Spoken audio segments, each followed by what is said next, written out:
எப்படி பேசுறதுன்னு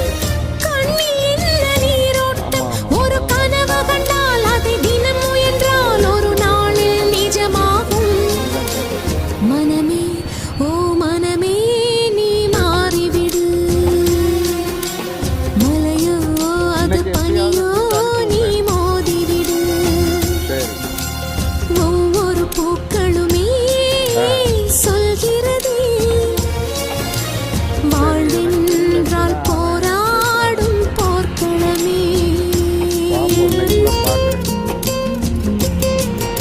ஒரு நாள் பொறுத்துக்கப்பா, எல்லாம் பேசி முடிச்சிடலாம்.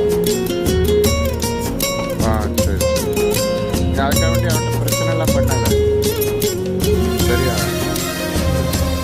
பிரச்சனை பண்ணா உனக்கு தானே காசு போயிடும். பார்த்து இன்னைக்குள்ள பேசி முடிச்சிடலாம், சரியா?